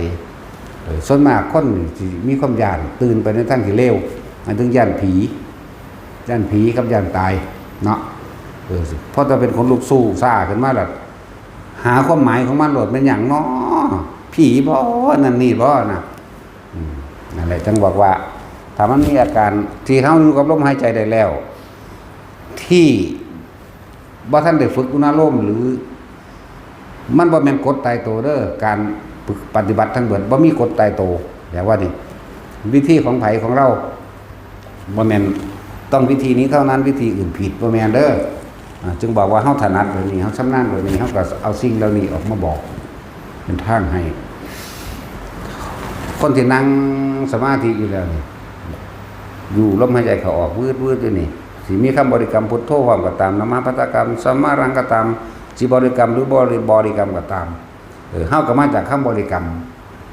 บริกรรมหมายถึงว่าคำความคิดบ่คิดคำอื่นนะนั่นแหละอยู่ไปอยู่มาคนลุกวืดขึ้นอันนั้นคือแปลว่าจิตมันอิ่มไม่ใช่ว่าเมื่อมันอิ่มอารมณ์ตั้งมันเป็นหนึ่งแล้วอาการปิติเลยเกิดคือมันบ่ไปคิดหาผู้อื่นไหมบุคคลสัตว์สิ่งของมันบ่คิดไปเรื่อยจิตมันอิ่มอารมณ์มันเลยเกิดตั้งมันเป็นอารมณ์เป็นหนึ่งคนลุกวืดคนลุกสู้ซ่านั่นน่ะภาษาบาลีว่าคุตกาปิติบางคนก็ว่าเป็นตะคนลุกสู้ซ่าบางคนก็มีอาการโยกซ้ายโยกขวาโยกนิ่มๆลึกๆเด้บางทีก็โยกหน้าโยกหลังงึบงับเป็นในความรู้สึกหนึ่งงึบงับตัวจริงก็โยกจริงๆปิติอันนั้นเอิ้นว่าภรณาปิติดูดังว่านั่งอยู่ในอ่างน้ำนิ่มๆหรือคลื่นนิ่มๆของทะเลเห็นไหมปิติที่3บัดนี้พวก ขณิกาปีตินั่งอยู่นี่ปีติที่สามจิตมันอิ่มอารมณ์มันเกิดไปสะดุดย่อมรับในถ้ำบนใดบนหนึ่งก็ตามหรือบ่มีความคิดอย่างก็ตามมันสะอึกสะอื้นขึ้นมาปุ๊บคือคนให้เห็นไหมจากวันขณิกาปีติถ้าเพศในน้ำตาไหลนะเพราะที่จริงมันบ่แม่นให้แต่ว่าภาษาโลกว่าร้องไห้จากว่าล่ะมันอิ่มกับอย่างนั้นแล้วมันก็เลยพลังพูออกมาทั้งร่างกายแบบน้ำตาไหลอันนั้นเอิ้นว่าขณิกาปิติปิติต่อไปบ่นั้นเกิดขึ้นพร้อมกันนี่เกิดคนละอันละอย่างเด้อผู้ใดก็ออกไปแตกแขนงปัญญาเอาเองเนี่ยเราไว้เนาะแล้วอันนั้นคืออะไรนี่คืออะไรจังนั้นก็มาถามอีกเฮ็ดไปสักก้อนนะเฮ็ดไปจักให้มันเกิดจักพันเทื่อจังถามทีนึงนะเนาะบ่ได้เว้าเด้ซ้ำอัน100เทื่อนี่เอาแมงพันพุ่นนั่นแหละปิติที่4โอกติกาปิตินั่งรับตากระตามลืมตากระตามบางที่แสงมาตะไกลๆพุ่นวาบเข้าหน้าผากเฮาเข้าใจว่าล่ะบางที่ก็ฟึดจากหน้าผากออกไปก็มีบางที่ก็วาบขึ้นทุกเฉพาะมันเลยบ่ว่าเขียวบ่ว่าเหลืองบ่ว่าแดงสีใดบ่ว่าทั้งหลังก็เห็นได้จักว่าล่ะนั่นคือแค่ปิติซื่อๆเด้จะว่าอะไรแล้วบางอย่างก็เกิดเป็นทิพยสวรรค์วิมานต่างๆเด้ก็มันเกิดจากอาการปิติของมันเองเริ่มแบบคำว่าโอกันติกาปิตินิมิตที่เป็นแสงสว่างบ่มาแม่นแค่ว่าแสงสว่างซื่อที่มันมีมากกว่านั้นก็คือการเห็นสิ่งต่างๆนั่นเองนั่นก็แค่ปิติอันเกิดอำนาจของสมาธิมือจิตมันตั้งมั่นมันก็ยอมสร้างภาพต่างๆมาให้เฮาหูเฮาเห็นซื่อแต่ว่าเฮาจะไปสนใจใส่ชื่อหรือว่าจริงว่าไม่จริงพอใจหรือบ่พอใจก็บ่ให้มีนั่นแหละจังว่าให้จับลมหายใจไว้จับลมหายใจไว้มันยังสิเกิดยังขึ้นอยู่กับลมหายใจปีติที่5เรียกว่าอุปงคาปีติเหมือนดุจว่ากายลอยขึ้นมันบ่นั่นเพิ่นแปลให้นัยยะเดียวใน5ปีตินี่พระอัฏฐคถาจารย์เพิ่นแปลให้นัยยะเดียวแต่ว่าคนที่มีประสบการณ์จริงๆมันบ่แม่นว่าเหมือนดุจว่ากายลอยขึ้นธรรมดาบางที่นั่นตักเฮาขาเฮายังนั่งอยู่พื้นแต่ว่าโตเฮานี่เริ่มยืดออกจากแอวนี่วืดขึ้นไปปูนจนฮอดสิฟ้าก็มีก็บ่ตื่นที่แรกก็ตื่นแต่เฮ็ดดูเขาบ่อยๆทำให้บ่อยทำให้มากเกิดความเคยชินเลยบ่ตื่นเลยบ่คิดแต่ว่าเฮ็ดไปมันหลายๆเทื่อซะก่อนบางคน10 ปีแล้วก็มาถามคืออะไรมันสว่างสวยมากอันมันตะศาสตร์ที่แล้วได้สู้อันนั้นจังบ่ล่ะโมเมนต์แค่มาว่าศาสตร์นี่เด้นั่นแหละแต่ว่าทุกคนให้รู้จักคำว่าปัจจุบันนี่อธิบายเรื่องสิ่งที่เฮาบ่เข้าใจบางทีมันก็เกิดสงสัยอยากใส่ซื่อมั่นอยากยืนยันอยากตัดสินว่าผิดว่าถูกว่าจริงว่าปลอมว่าบุญว่าบาปว่าผีว่าคนว่าดีว่าร้ายผิดหรือถูกก็ว่าไปเห็นบ่ล่ะปิติตัวอุปงคาปิติดูร่างกายลอยขึ้นนี่มันบ่แม่นแค่กายลอยขึ้นบางทีมันใหญ่ขึ้นเอาเองมันเบ่งขึ้นเด้เบ่งเต็มห้องปุ๊บก็มีมันหุบเข้ามาแล้วมันยืดขึ้นก็มีหรือมันลอยมีความรู้สึกว่าลอยไปตามอากาศก็มีนี่คำว่าภารณาไอ้ปิติเด้อไอ้บ่แม่นนะครับว่าอุปงคาปิติหมายถึงเป็นดุจดังกายลอยขึ้นบ่แม่นแค่ลอยขึ้นแต่อยู่แบบนั่งอยู่แบบนี้เหมือนกับเห็นตัวเองลอยไปตามไสต่างๆก็จะว่าก็นอนอยู่นี่เฮานอนเนี่ยเขาก็นอนจับลมหายใจอยู่แล้วแล้วก็เกิดความรู้สึกว่าเป็นตัวเองนั่นลอยไปตามเหนือน้ำลำห้วยต่างๆก็เห็นตาเห็นนี่ล่ะเห็นอยู่สั่นอันนี้เว้าเรื่องเจ้าของเองเด้อบ่เว้าเรื่องผู้อื่นนอนอยู่ลอยไปตามเหนือน้ำห้วยน้ำบางกอมั่งห้วยน้ำกำมั่งเจ้าพระยามั่งหรือลำหนองโขงมั่งสารพัดแต่ว่ามันสิไปแต่ว่ามันสิรู้ว่าห้วยนี่แม่น้ำนี่ชื่ออย่างนี้มันสิรู้ไปเลยเด้มันสิรู้ชื่อของมันไปพร้อมแต่ว่าเฮาก็นอนบางทีก็นอนเอามือแนบแบบนี้บางทีก็ค้ำหัวเอาแต่ก็เห็นทั้งทาค้ำหัวทั้งทานั่นแหละ ก็บ่แม่นเป็น2ท่าดอกคือเฮานอนท่านี้มันก็เป็นคำลอยไปตามแม่น้ำเจ้าพระยาลอยไปตามแม่น้ำปิงวังยมน่านสารวินตลอดพุ่นฮอดแม่น้ำที่มันมีอยู่ต่างประเทศว่าจักซื้อมันอยู่นั่นแหละไปตามลำโขงไปตามลำห้วยต่างๆลอยไปมันสิเหนือผิวน้ำไปแล้วก็ลำห้วยลำน้ำต่างๆนั่นถ้ามีบัวมันก็ตูดดอกบัวพร้อมมีดอกบัวขึ้นมานี่มันก็ตูดไปพร้อมเด้รู้สึกได้แต่ว่าเฮานี่บ่คิดแทรกซ้อนเข้าไปเห็นบ่คิดแทรกซ้อนเข้าไปเห็นแต่ว่ามันลอยไปนั่นแหละเบิดกำลังของมันก็ออกมาดอกมันก็เข้ามาบึบคือเอาก็เป็นปกติหลังจากที่มันเป็นแบบนั้นปุ๊บเฮาก็บ่คิดต่อตัวเฮารู้แหละถ้าเฮาคิดต่อนั่นคือเฮาไปเอาอดีตมาคิดเมื่อกี้นี่แหละอดีตชั่วโมงที่แล้วนี่อดีต 2-3 ชั่วโมงที่แล้วนี่เฮาบ่คิดปุ๊บเข้ามาลมหายใจแล้วก็แต่ที่ว่าผู้ชำนาญแล้วมันกลับอยู่ในลมบ่แม่นอยู่ในลมของเฮามันณจุดใดจุดหนึ่งของร่างกายบางทีมันก็อยู่ในกลางสมองด้วยเย็นโล่งๆโปร่งๆระหว่างกลางสมองคือคนบ่มีสมองจักว่าล่ะอันว่าแม่นแบบตัดสินเด้อันนั้นบ่มีหยังเลยเด้นั่นน่ะมันคนละอย่างกันมีสมองแต่ว่าบ่คือบ่มีสมองเพื่อละแบบกันเย็นอยู่ในหันบางทีก็หนัวบนหัวเลยบางทีก็อยู่ทำกลางอกอยู่ในทั้งสั้นแหละ ปิติปราโมทย์อยู่ทั้งสั้นนี่คือเฮามาอยู่ในปัจจุบันเข้าใจบ่เฮาบ่ไปคิดถึงเมื่อกี้กูไปไสมาว่าบ่ได้ว่านั่นแล้วหลายอะไรอย่างบางทีมันก็ไปเห็นโน่นเห็นนี่เรื่องนั้นเรื่องนี้ไปเหนือภูเขาบางทีมันก็ลอยไปตามเหนือปลายไม้จักว่าล่ะเวลาเฮาน้อยเหนือปลายไม้ของภูเขาและสายน้ำต่างๆนี่ขึ้นไปนี่เป็นขึ้นเหนือปลายไม้ไปเลยข้ามแม่น้ำสารวินข้ามแม่น้ำโศกข้ามแม่น้ำนั่นนี่เห็นไปเห็นสัตว์ต่างๆจังซี่เฮาก็บ่คิดเด้สัตว์ต่างๆสัตว์โบราณพุ่นเด้ว่าธรรมดาเด้บ่แม่นเห็นงัวเห็นช้างเลยอย่างว่าล่ะสัตว์โบราณเลยเห็นงูใหญ่เห็นกิเลนจักกิเลนบ่ดอกกินนารีก็มีเห็นไปผู้หญิงกินนารีแต่กินนอนผู้ชายมีปีกแต่ว่าล้วนแล้วต้องก็เป็นของเป็นภาพนิมิตหลอกเฮาให้เฮาสนใจซื้อดอกเห็นน้ำตกลงมาเฮาก็อยู่ทางเหนือพุ่นดอก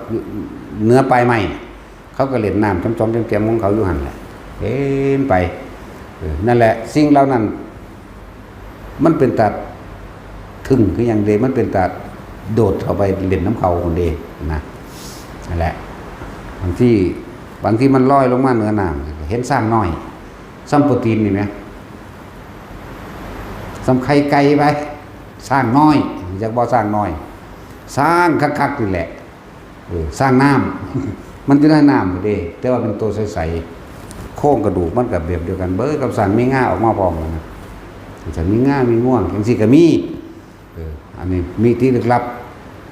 บ่จักว่ามีที่ลึกลับละมันเกิดจากจิตเฮาปรุงแต่งขึ้นซื่อๆดอกแต่ว่าเฮาบ่เข้าไปปรุงแต่งน้ำมันเข้าใจบ่ล่ะซั่นละไปล่ะวันนี้ถ้าสิเว้าว่าอันนั้นคือนั่นคือนี่พอคนสงสัยไปหิมพานต์ก็ว่าเนาะแต่มันอยู่หิมแห้งทั้งใดดอกหิมพานต์ก็เลยถ้าหิมหาพานต์นี่มีอยู่เนาะตัดสินหลายอย่างที่มันไปหูไปเห็นแนวมันมาอันพวกมานิ่นบางก่อนน่ะมันมีอีหลีเด้แต่ว่ามันมีแต่เฮาผู้เห็นซื่อๆเด้โอ้นี่บ่มานิ่นบางก่อนกับสุสาครว่ะถ้าสุสาครกับอันนั่งพี่เสื้อสมุทรกับผู้ละอยู่อันยโสอันนั้นเรื่องสั้นแล้ว จะคืออยู่ได้นะนั่งพี่เสื้อสมุทรแม่หัวมันก็พูดขึงหยึงกันว่าแม่อันตอนสุดสาครชี้มานี่มันก่อนมีมันเฮ็ดจังซี่นะ คือโอ้ยกึ่งฟึ่งอะไรแนวนั้นก็มีนั่นเลยกิเลนเนาะกิเลนก็ถามเขาบางทีก็ถามเขาแต่ไปคนละแบบไปลักษณะแบบนั้นไปไม่ได้ถามไผแต่ว่ายางออกจากร่างกายนี่ไปได้ถามเขาอยู่เดินออกจากร่างกายตัวเอง เหมือนถอดดาบออกจากฝักนี่นั่นมโนมยิทธิเต็มกำลังเป็นแบบนั้นอาจจะว่าล่ะอันพวกเน้นน้อยเขาเรียนกันที่นี่มันเป็นของจิตสั่งภาพขึ้นมาเองดอกอันพวกนี้โดยอาศัยการจำภาพและจินตนาการที่ปรุงแต่งเอาเองพวกนี้เพื่อเลื่อนกะมโนมีที่กะไปเถอะลิ้นทั้งใจที่มันปรุงแต่งขึ้นมาเอาเองแล้วก็ภาพก็ดีเพราะยังติดเห็นพระติดเห็นสวรรค์ติดเห็นอันพระพุทธรูปพระพุทธเจ้าดีก็ติดยาตัวเนาะแล้วมันตายตอนนั้นก็ไปสวรรค์อยู่ดินั่นแหละแต่เต็มกำลังก็เป็นแบบนั้นเด้อย่างออกเลยนี่คือสภาพเฮานั่งจังซี่มันก็ลุกออกจังซี่ไปเลยเด้แล้วก็เลี้ยวเบิ่งเจ้าของแต่เวลาสิไปนี่นึกไปหม้องใดก็ไปได้เลยอันนี้ก็ตั้งหากเอาเฮ็ดได้ 2-3 แบบอยู่แล้วนะนี่ก็ตั้งหากแต่ว่าทั้งหลายเรานี่เป็นแค่เครื่องเล่นเป็นเครื่องเล่นเครื่องอยู่เข้าใจบ่ล่ะเครื่องเล่นเครื่องอยู่พื้นสูตรนั่นนี่ซื่อๆเด้เพราะว่ามันไปเอามาให้คนเบิ่งบ่ได้ไงไม่ไปฮอดชีมานี่มันก่อนพุ่นแล้วขี้กิเล่นเบิ่งพุ่นแล้วถามมันว่ามึงออกไปทะลุออกไปกูปะนำเด้อว่ากูก็สิดังคักว่าบ่มันว่าบ่ได้อยู่ซั่นว้ายพญานาคพญาเนกมื้อนั้นบักเฮ็ดบักใหญ่ยาวเป็นกิโลก็ได้เด้เฮ็ดยาวได้ส่ำใดข้ามน้ำโขงก็ได้มันก็เฮ็ดให้เบิ่งด้วยเอาหัวมาขวางกายไว้เอาหัวมาเกยไว้ตรงฟังไทยเอาหางไปฟังลาวก็ได้บ้ามึงเฮ็ดให้กันนี่กูเลยว่าเนาะกูพากูบิณฑบาตเนี่ยนะว่ากูสิพระกูนี่นั่งคาบบิณฑบาตนี่เอาบ่ว่าบ่ได้มันว่าเอ้ยถ้าได้มึงเอ้ยดังเบิดพระอยู่ในนี่ เนาะดังขนาดแล้วอย่างสั้นล่ะมันก็เป็นเพียงแค่ว่าเห็นจริงแต่ไม่ใช่ของจริงเข้าใจว่านี่คือเฮาบ่ให้ไปติดมันมาความหมายคือว่าบ่ให้เขาไปยึดว่าสิ่งนั้นจริงสิ่งนี้ไม่จริงแค่รู้แค่เห็นแค่สัมผัสรู้สึกแล้วก็ผ่านเลยบ่เข้าไปมีความพอใจแล้วบ่พอใจบ่มีแม้ขนาดความรู้จริงๆที่เฮาไปเห็นจริงๆสัมผัสจริงเฮาก็ยังบ่ได้ถือเอาบ่เอาไปยืนยันตัดสินกับไผแต่ว่าเว้าให้ฟังบ่ได้เว้าให้เชื่อ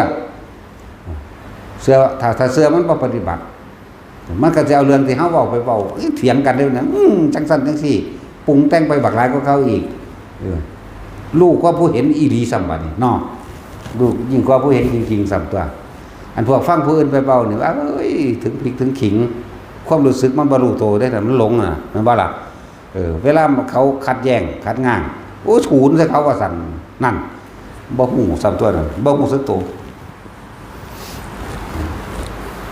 อะไรคนละแบบอยู่ดอก แต่พโนมยิทธิแบบมันต้องอาศัยหลักกสิณนั่นน่ะจักว่าล่ะลุกย่างออกไปเลยนะบางทีเฮาก็นั่งแบบสมาธิเพชรเวลาเฮาสิไปหม้องใดหม้องหนึ่งจังซี่สมาธิเพชรมันก็ลุกแข็งๆออกจังซี่แล้วมันก็สุกออกไปจังซี่ว่าเด้มันคือคนไปอีหลีนี่เด้มันก็สุกจังซี่คัดขาออกจากท่าสมาธิเพชรอันตัวล่างนั่นตัวกายทิพย์อันนั้นน่ะ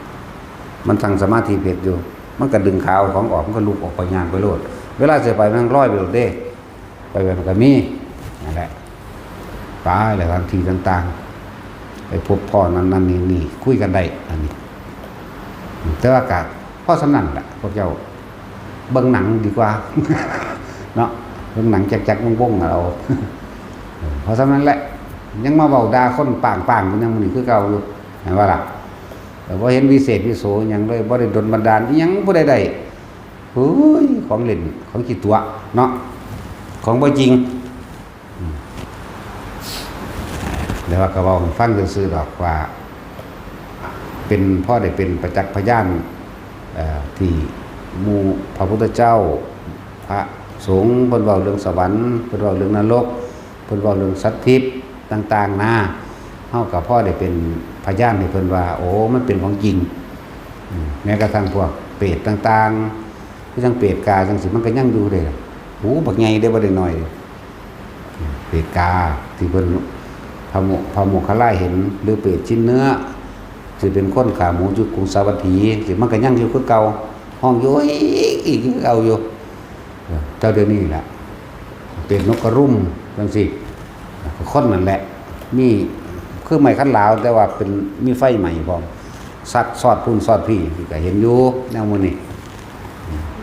ที่ว่าเป็นนั่นเป็นนี่อยู่ระหว่างข้างเขาชิคูจังสิเฮาก็เห็นอยู่วันนั้นเอาน้ำออกมาเบิ่งบ่ได้ที่มันก็มีแต่คำเว้าซื่อๆพุ่นน่ะก็เลยว่ายังกระจังเถอะพวกเฮาเวลาเฮาเห็นนั่นฮู้นี่ก็เห็นจริงแต่ว่าเรื่องบ่จริงดอกอย่ามานำมายืนยันตัดสินเพิ่นก็เลยมาสรุปให้เฮาว่ามันเป็นปัจจตังเป็นของที่เฮารู้ได้เฉพาะของเฮาเองบัดนี้แต่ผู้เห็นเหมือนกันบ่ขัดแย้งกันเด้บ่เถียงบ่ขัดง้างเด้คือต่างฝ่ายต่างรู้กันก็แล้วไปรู้ทิ้งบ่แม่นรู้แล้วจำรู้แล้วมายืนยันหั่นน่ะมันเป็นแค่อันนึงเครื่องพิสูจน์อันนึงก็มีเครื่องเล่นเป็นธรรมดา แนวมื้อนี้ว่าซั่นสิว่าส่งอารมณ์มันเป็นกุศลหรือเครื่องบุงแต่งจิตประดับจิตนะบริขารจิตจากบริขารจิตก็คือกันครับบริขารพระนั่นแหละให้มันของกังซี่นะหมู่เน้นน้อยเพิ่นพากันฝึกมโนยิธิฝึกไว้เถอะฝึกไปบ่เป็นหยังหลวงพ่ออยู่แล้วบ่เป็นหยังบ่มีข้างบ่มีค่าบ่มีเป็นบ้าหรอกหลวงพ่ออยู่แล้วนั่นแหละนั้นเป็นคุณนำไปเอาดอกมันสั้นแล้วเพราะว่าเพิ่นสิพากันเดินจงกรมเพราะว่าเพิ่นสิพากันท่องนั่นท่องนี้นั่นแหละเอิ้นว่าบริขารจิตทั้งเบิดทรงอารมณ์เป็นกุศลทั้งเบิดเพราะว่าเพิ่นสิเวลาก่อนสันเขาเพิ่นปฏิสังขายโยนิโสปินตบาตังนี่หรือเพิ่นพากันท่องสวดมนต์นั้นนี่เฮ็ดไปแม้กระทั่งการมาทำวัดมื้อนี้เป็นเครื่องบริขารจิตทั้งเบิดอันเป็นทรงอารมณ์เป็นกุศลทั้งเบิดเป็นสมาธิในสมาธิตัวใหญ่ซ้ำเรียกว่าหลักนั่นแล้วเฮ็ดไปสร้างสมไปเพราะว่าสิเอาแต่ยอดมัน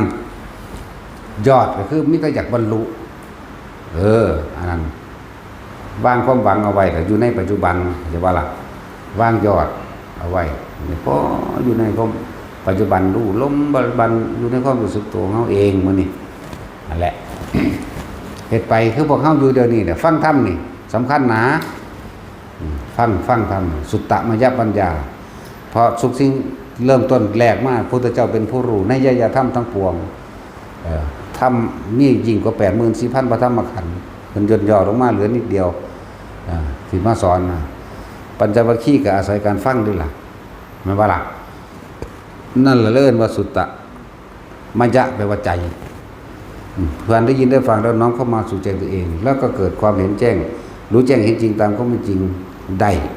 รู้รอบได้แต่ว่าเรื่องว่าสุตตมยปัญญามันรู้อยู่ภายในมันรู้อยู่แต่ว่ามันเห็นว่าทันใดก็มีอย่าว่าหรอกมันเลยเป็นเหมือนกับว่าสั่งสมเอาไว้มันสั่งสมไว้บ่แน่คนเฮานั่นน่ะบาดสิตายไปคิดถึงบทธรรมบทใดบทหนึ่งบรรลุก็มีบ่บรรลุก็ไปสวรรค์ก็มีพรหมโลกก็มีแล้วแต่แล้วจังคอยไปพัฒนาเอาข้างบนนะใครจะได้พัฒนาเอาข้างบน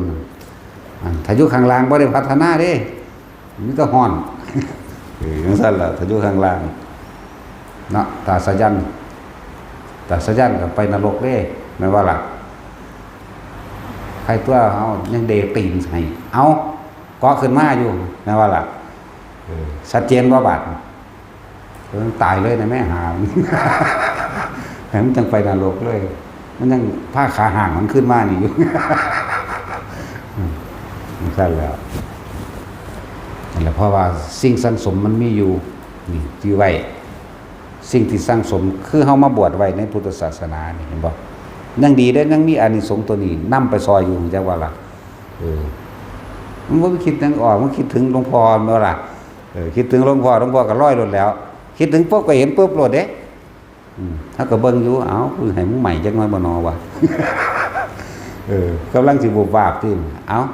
จับขากูขึ้นมาตัวก็ปึ๋งขึ้นมาเลยฟื้นจังว่าล่ะจังซั่นแล้วจังซั่นนี่ก็ตัวอย่างนึงอันนี้เว้ามีพยานบุคคลเด้นั่นสายันสิมึนหนาบ่มีสมอง บอกยังก็ฟังคว่ำสมน้ำหนามันไม่ใช่แล้วนี่ว่าเอาว่ามีบุคคลประกอบพร้อมเด้ว่าเว้าโดยบ่มีหลักฐานพยานเด้ถามเขาเอาเองก็ได้ตัวมันตายแนวใดเห็นบ่ล่ะมันถ้าเกิดมาบ่เคยดียักอย่างเลยนะสะยันน่ะเนาะสแตกแดกเราตลอดแต่ถ้าเกิดมาบ่ท่านมีความดีเด้ดีในตอนได้บวชนะว่าดังนั้นเร็วระยำเบ้อตลอดดีในตอนบวชนึงเด้ฟอนบ่ได้กินเหล้าขาห่างกินเหล้านั่นแหละอย่างนี้ยังแล้วอย่างสั้นพูดถึงวายหลายๆอย่างที่เขาเอามาร่วมคำว่าทรงร่วมเป็นกุศลหรือสมาธิในพุทธศาสนาเป็นสมาธิหรือเป็นสมาธิเป็นเบื้องต้นอยู่แล้วไหลลงไปการสวดมนต์สาธยายธรรมการสุดท่องจำต่างๆล้วนแต่เป็นสมาธิทั้งนั้นเลยเด้อบ่แม่นว่าสินั่งอย่างเดียวการอ่านการสนทนาธรรมซึ่งกันและกันก็เป็นสมาธินะจิตมันสิตั้งมั่นในธรรมนั่นเองหรือว่าหลักทั้งหลายทุกคนฟังไปเรื่อยๆแล้วคนที่ป่วยอยู่จังสิพวกเจ้าจะเข้าใจว่าพวกเจ้าบ่ได้ปฏิบัติธรรมการฟังธรรมก็คือการปฏิบัติธรรมการฟังธรรมคือการน้อมเรื่องเล่าต่างๆที่เพิ่นแสดงเข้ามาสู่ชีวิตจริงของตัวเองเด้จะว่าล่ะน้อมเรื่องเล่าต่างๆที่เพิ่นแสดงประสบการณ์ชีวิตของเจ้าของเองตัวเองยังบ่รู้เลยเพราะความคิดมันหาแต่เงินเนาะมันมีแต่ไปเรื่องนั้นบ่ฮู้จักว่าเจ้าของสิเก็บสิแก่สิปวดสิป่วยสิพัดพรากจากสิเสียหลักและสิตายเนาะบัดนี้คนที่ป่วยนั่นน่ะพวกเจ้าปฏิบัติแนวใดพวกเจ้าก็ฟังอยู่นั่นแหละปฏิบัติกันเลยนำสิ่งที่เพิ่นแสดงน้อมเข้ามาคิดใกล้ความนั้นตามก็เป็นจริงในประสบการณ์จริงของชีวิตเจ้าของเองฟังไปเรื่อยมันน้อมนำเข้ามาใกล้ควรกับประสบการณ์เจ้าของเองเห็นตามความเป็นจริงได้เกิดความสุรสสังเวชปลื้มจิตน้ำตาไหลปุ๊บขึ้นมาก็มีแต่ว่าล่ะนั่นแหละจึงฟังเรื่อยๆบัดนี้ฟังไปแต่ละเรื่องแต่ละเล่าน้อมเขายอมรับเขาแล้วเป็นยอมรับทุกเรื่องยอมรับแล้วยอมรับทุกเรื่องในชีวิตเจ้าของเองอันนี้จังทุกขังอนัตตายอมรับจนถึงขั้นว่าเรียกว่าบ่มีผู้ใดหนีพ้นความตายได้จนถึงขั้นบ่จะเกิดได้บัดนี้เนี่ยเฮ็ดจังได๋กูสิบ่เกิดน้อเด้อเมื่อยอมรับเข้าไปแล้วเลยทำให้มันตั้งมั่นไปทางรู้ลมหายใจเจ้าของไปเรียกว่าลาบัดนั่นแหละมันเลยมีเครื่องอยู่ก็คือลมหายใจเครื่องอยู่ก็คือนี่แหละให้ไปเรื่อยๆบ่แม่นว่าสิปฏิบัติเดี๋ยวนี้มื้อนี้สิได้มื้อนี้หรอกเนาะคนซุมื้อนี้เป็นหยังคือฟังแล้วหรือปฏิบัตินานเป็นหยังคือนั่นคือนั่นบรรลุแท้คือบ่คือคนตะกี้เห็นบ่อย่างว่าแล้วฟังธรรมตรงจากพระพุทธเจ้ามันได้ความหมายตรงเนาะมันเลยเข้าใจง่ายมันเลยว่างได้ง่ายและมีเครื่องอยู่ง่ายๆแต่ว่าพวกเข้าก็คือว่านั่นแหละมันห่างออกจากพระองค์มาแล้วการบันทึกตำราต่างๆก็มีความเพียรไปธรรมดามีคนแสดงความเห็นหลายอันหลายอย่างเข้าเลยไปจำพุ่นจำพี่จำหลายอย่างจากอาจารย์องค์นั้นมั่งจากครูองค์นี้หรือจากที่บอกกันมามั่งเนาะเขาพอจำหลักใหญ่มันง่ายๆนี่อริยสัจสี่นี่นะทุกข์สมุทัยนิโรธมรรคแล้วก็ปฏิจจสมุปบาทลงที่อนิจจังทุกขังอนัตตานี่หลักใหญ่มันอยู่แค่นี้นึงเด้แล้วเขาสิดำเนินชีวิตก็ดำเนินด้วยการใช้ชีวิตนั่นแหละครับว่าดำเนินเลยใส่ชีวิตบ่ว่าจะเป็นการพูดการคิดการกระทำมรรคมีองค์8สัมมาทิฏฐิสัมมาสังกัปโปวาจากัมมันโตอาชีวะวาจโมสติสมาธิใส่ชีวิตไปแค่นี้แต่บาสุดท้ายมาปั๊บเขามาร่มหายใจเลยมันก็จบของมันเองหรอกหลายๆอย่างบางคนก็จะไปน้อยใจในวาสนาตัวเองว่าตัวเองเป็นคนเลวคนบาปมาก่อนมันไม่ผู้ใดดีหรอกที่มาเกิดนี่แต่ดีมันบ่มาเกิดหรอกเนาะคนที่บ่เคยทำผิดบ่มีในโลกหรอกคนที่บ่เคยด่านินทาผู้อื่นก็มีในโลกหรอกโดยเฉพาะกูนี่ล่ะมันว่าล่ะกูหังถนัดคักด่าอยู่เขาแตกหมาโลดด่าไว้ก็เลยนอกตาสินตักเอามาตะทางใดคำด่าท่านแล้วบ่ต้องน้อยใจ คนที่เคยผิดพลาดมาว่าสิแท่งลูกเพราะว่าสิฆ่าคนนะเพราะว่าสิมีหลายผัวกระสังมีแม่งจักแสนคนเป็นอย่างดีตัวตั้งแต่หลายรสชาติเนาะโสเภณีบรรลุอรหันต์ได้บ่บัดมีตั้งหลายคนแม่นบ่ล่ะอีหยังล่ะนั่งวิมาลามันบรรลุอรหันต์มันได้หลังกันเลยแม่นบ่ว่าหรือนั่งยังกระสร้างดอก เขาแล้วไปแล้วนางวิมาลานางปทุมมาวดีนางศิริมากับตำราเขียนไว้ว่าโสดาบันเด้เห็นบ่ล่ะเพิ่นบ่บันดอกเขาก็ต่อข้างบนของเขาเลยนั่งนี่ยังล่ะมักม่วงนะอัมพาปารีนางอัมพาปารีบรรลุอรหันต์หมดเด้นั่นสังสารแล้วหลายคนอยู่เด้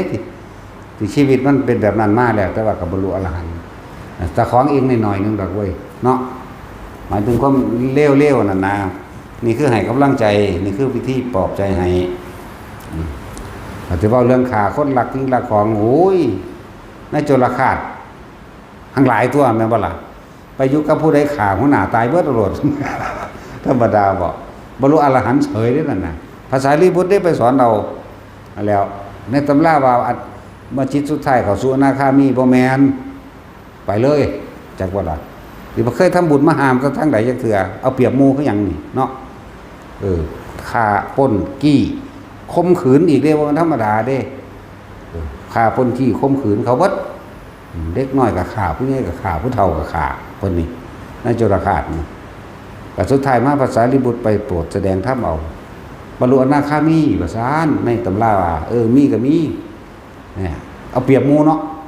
แทนที่จะได้รับโทษรับกรรมอย่างหนักเนาะบุปกรรมเขาเคยฆ่ากันมาก่อนซะนี่เขาก็มาฆ่าคืนอยากว่าล่ะเหมือนองคุลิมานนั่นแหละองคุลิมานฆ่าคน1,700 คนหนึ่งเด้อยากว่าล่ะในตำราว่า999นั่นบ่ไว้เฮานอกตำราอยู่แล้วฆ่าผู้แรกก็เอานิ้วมือไปยัดไว้โกนไม้มันก็ลืมตัวผู้สองก็เอาไว้ซอกเขาบางหันบางนี้เฮ็ดขาไปก็มามันหลงมันลืมบาดมองบ่ลืมมันพวกมดพวกแม่งก็คาบนี้มั่งนกคาบไปมั่งก็เลยไปฝันเสือกตัวต้องใส่เสือกเฟือกปอกล้วยล่ะ ตัวจริงฝันเสือกปอกล้วยมานี่นะแล้วก็มาจังมาเจาะหูมันน่ะลอยลงเอามาห้อยเต็มข้อนั่นแหละได้999ในตำราว่าเนี่ยเพิ่นก็ยังบรรลุอรหันต์ได้เนาะสันตติอมาตย์ฆ่าเป็นแสนพุ่นไปปราบกบฏชายแดนสนะพระราชามอบนั่งสนมในวังให้ผู้หนึ่งไหว้ฆ่าคนมาแล้วยังมากินเหล้าเมายายังมาล่าขะยังมาสัตว์กับเอี้ยนนั่งน้อยนั่นอีกเพราะแห้งไหมมื้อสิบรรลุอรหันต์ก็ยังเมาเหล้าสลิงเองอยู่ถึงข้อสร้างพระพุทธเจ้าก็พาอานนท์บิณฑบาตมาเพิ่นเห็นพระพุทธเจ้ามันก็ยกมือใส่หัวเอียงสลิงเองอยู่ได้นั่นน่ะคิดออกบ่เดินสลิงเองคำว่าสลิงเองเอียงกะเทเลนะรู้ได้แปลหรือสุดแสดงทางให้เบิ่ง อันแล้วพระพุทธเจ้าก็ยิ้มเลยยังมาเศร้าเจ้ายิ้มพาโน้นเห็นมีเหตุใดพระเจ้าค่ะตามธรรมดาเพิ่นยิ้มตรงนี้เรื่องอย่างว่าล่ะแล้วพระเจ้าว่าโอ้ยสัตติอมาตย์สิบรรลุอรหันต์มื้อนี้แหละว่าซั่นโอ้ยบ่ได้ก็เงิดบ่ต้นบ่เป็นตะคือแหมเมาเหล้าอยู่ข้อสร้างนั่นแล้วพอดีอันเมียน้อยเพิ่นตายที่เขาประทานให้บ่มีผู้ใดสิปลอบใจนั่นแลนมาหาพระเจ้าเทศน์4 ค่ำนี่ล่ะบรรลุอรหันต์บรรลุแล้วก็แสดงความเป็นอรหันต์เธอจงแสดงธรรมก็แสดงสุดท้ายตายซ้ำนั่นแล้วนี่คือให้กำลังใจแต่ละคนเด้ออย่าอ่อนแออย่าท้อถอยจะท้อถอยในเรื่องจังซี่อย่าเข้าใจว่าเจ้าของบ่มีวาสนาทุกคนมีความสามารถทั้งเบิดนั่นแหละถึงจะหนีความสามารถของเจ้าของแม่เนาะแต่คนคือกันแท้ๆมันเป็นหยังเฮ็ดบ่ได้แม่นว่าล่ะหลายอยู่พวกประเภทโสเภณีนี่ก็หลายเด้ที่บันทึกไว้นั่นโดยประมาณ5นั่นจริงๆมันหลายกว่านั้นเด้มันก็นำออกมาเว้าบ่เบิดมันมีเยอะแยะกว่านั้นบริวารของโสเภณีอีกเป็นเหล้าตัว ธรรมดาว่าเยอะแยะบรรลุน้องกันบักหลายเพิ่นแหมนั่นแหละแต่ว่าเรื่องของผู้ชายก็ในจุลคาตแน่ แต่สิเว้าเข้าไปอีกคือพอใหญ่สุดโทธนะเหนียวพอพระพุทธเจ้าเฮานี่เนาะก่อนสิตั้งกรุงกบิลพัสดุขึ้นน่ะฆ่าคนได้แย่งชิงแผ่นดินแย่งชิงที่ดินที่ดอนกันได้นั่นน่ะจักว่าล่ะแล้วก็แย่งได้แล้วก็สร้างเมืองขึ้นมาก็กอบกู้นำคนเข้ามาเป็นขาทาสบริวารบ่พอใจกูก็ตัดข้อถิ่นเรียกว่าล่ะจังซั่นแล้วฆ่าคนบักหลายพุ่นจนพระพุทธเจ้าออกบวชจนตรัสรู้แล้วกลับมาแต่จะเว้าเรื่องเมียหลายบ่มันก็หลายตัวมันว่าล่ะแน่แต่จะเว้าเรื่องมิเจ้าสู้มันว่าล่ะเพิ่นก็เมียบักหลายตัวในอันแม่ใหญ่สิริมหามายาประชาบดีแล้วก็นั่งอีกผู้หนึ่งนั่นบ่ค่อยกล่าวถึง3เอ้ยน้องเนี่ยเอาเป็นเมียเบิดไหมเนาะมึงงามก็เอากูก็เอาคือกันแหละตัดสินเอาวะหาว่าได้เจ้าข้อขาดเจ้าต้องเอาฮิปโปตัวเดียวเท่านั้นนั่นแล้วเอาเบิดเอาบักหลายบนตัวนั่นแล้วบัดนี้มาเทศนาครั้งแรกก็ว่าบรรลุโสดาบันครั้ง2กลับมาเหมือนว่าครั้ง3ก็ว่าบรรลุอนาคามีเห็นบ่บาสิตายบรรลุอรหันต์เสยนี่ทั้งหลายเด้กษัตริย์เนาะเสร็จแล้วสิว่ายังภาษาอันพระเจ้าพิมพิสารทั้งว่าโสดาบันนึงเนาะขนาดพระเจ้าพิมพิสารนิสัยดีกว่าหมู่เด้อันทั้งเคารพทั้งนอบน้อมนะแต่ว่าก็ขาคนมาหลายกันนั่นแหละก็สิเว้าเรื่องกษัตริย์ก็มีหน้าที่นั่นแหละจึงสิปกครองได้บัดลูกสาวเพิ่นบรรลุอนาคามีพุ่นเด้เข้าใจว่าล่ะมีลูกสาวป่วยเด้นั่นก็ดีใหญ่พิมพิสารบัดสิตายกันล่ากันเด้น้องพี่นะเห็นว่าล่ะเขาว่าน้องพี่ลูกบอกก็พอว่าน้องพี่แหมชาตินี้จักเป็นชาติสุดท้ายเราจะไม่ได้พบกันอีกขอน้องจงทำความดีต่อไปเถิดพี่จักไปแล้วนี่มันธรรมดาเด้หลายแม้กระทั่งลูกของอนาปิฎกเศรษฐีก็บรรลุเด้อนาคามีแต่ว่าล่ะสั้นแล้วหลายอย่างก็ดอกที่พวกเฮาบ่รู้เพราะพวกเฮาถ้าจอบจะทับปิดครูนี่ล่ะถ้ากูเว้ายังขึ้นไม่จริงขี้คุยเนาะในหนังสือมันก็มีอยู่แล้วก็พากันอ่านเอานี่แต่จอบเอาถ้าว่าเว้าผิดนี่อันเว้าถูกบ่ว่าเนาะอันว่าแต่จุ้ยพวกอันบ่มีสมองจังซี่น้องสาวลูกสาวของอนาปิฎกเศรษฐีผู้หนึ่งกับบรรลุอนาคามีลูกสาวของพระสิว่าลูกของพระเจ้าพิมพิสารบ่ได้ว่าอีหยังแต่ลูกสาวบรรลุอนาคามีลูกชายเพิ่นที่ไปเคยมีกับโสเภณีตั้ง3คนบรรลุอรหันต์เบิดจะว่าล่ะแล้วมีหลายองค์อยู่ได้ล่ะพระอภัยกุมารนางอภัยมาตาเป็นแม่ที่จริงบ่ได้ซื้อวางสั่นดอกอาจจะซื้อปทุมวดีอย่างนี้แหละว่าลูกชายซื้อวางสิได้เอิ้นว่าอภัยมาตานะองค์นึงแล้วก็ยังละ3ผลตัวนะมีเหตุการณ์ยังต่างๆที่อาชาติศัตรูรังแกข่มเหงหลายไปบวชกับบรรลุอรหันต์เพิ่นมีลูกเน้นเป็นเน้นนั่นบรรลุอรหันต์3องค์เด้ชื่อว่าอะไรอันนี้เพิ่นมักไปเที่ยวช่องเนาะแต่จริงเจ้าจักว่ากษัตริย์ก็มักไปเที่ยวช่องเด้นั่นแล้วโหมันแพงเด้หม่องแต่ละหม่องที่เราไปนั่นน่ะไปกับอัน1 2 3ว่าคนได้ลูกกับโสเภณี3หรือ4มันเด้แต่ว่าเขาบรรลุธรรมเบิดเด้เขาบรรลุอรหันต์หมดละเพิ่นเองได้โสดาบันเพราะว่าเพิ่นจะต้องไปเกิดอีกหรือว่าเกิดป่ะโอ้บ่เกิดไปจบแล้วเพิ่นค่อยสร้างเรื่องศาสนาเพิ่นจบแล้วในสุดท้ายนี่เพิ่นเป็นพระวชิระยาหลวงวโรราชยังนาชิละโลรสยังนาโอ้ยจะตั้งชื่อยังยาวปานนั้นดอกเนาะวชิระโลรสนะโลรสนี่แหละนี่เพิ่นมาจบสมัยกรุงอันนี้ล่ะรัตนโกสินทร์นี่นะพระวชิระวโรรสนี่นะนี่แหละนี่เพิ่นก็บรรลุอรหันต์ไปแล้วจบแล้ว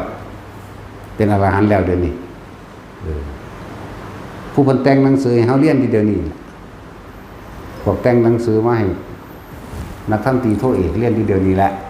ก็อาศัยปัญญาของเพิ่นนั่นแหละเจ้าพิพิสารนั่นน่ะนอกตำราอีกแล้วกูรู้ยังว่าได้ปากบอลนี่เนาะแต่สิจักนั้นเขาก็เอาไปโฆษณาให้โฆษณาแหละมันจังดังโฆษณากูแน่หลายอย่างที่น้อมนำมาให้พวกเฮาฟังให้เกิดกำลังใจนะอย่าไปคอยแต่คิดถึงอดีตว่าแต่ของบ่ดีแต่ของเคยเฮ็ดผิดแต่เว้าเรื่องนี้หลายมันบ่สู่พระพุทธเจ้าเฮาดอกเว้ยเนาะ 74,001 คนขอจากหลายก็นั่นตัดสิน1,800,000และที่เก็บสะสมมาแล้วสิไปร่วมกันอยู่ที่เดียว18 ล้านโกดเอาแมงเบิดละกูมันสั่นแล้วแต่ผู้ใดมีเมียหลายว่าจะเศร้าต้องมาเราเนาะกูจะได้แมงเบิดหันแหละเอาอันคืออันหลานของอนาปิฎกเศรษฐีตั้งแต่กี้แล้วมันคนขี้ลายมีแต่คนสร้างเล่าเตี้ยมาต่อข้อกับสันๆผมก็ยิงดังกึ่งเหินไปเล่นน้ำไผ่เขาก็สร้างพอดีพระปัจเจกพุทธเจ้ามาเพิ่นก็เลยเอาอาหารไปใส่บาตรในอนาคตการข้างหน้าหญิงใดที่เห็นหน้าของข้าพเจ้าเว้นไว้แต่มารดาและญาติของข้าพเจ้าที่จะไม่รักใคร่ในดำกฤษณาแห่งราคะของข้าพเจ้าไม่มีเลยนะ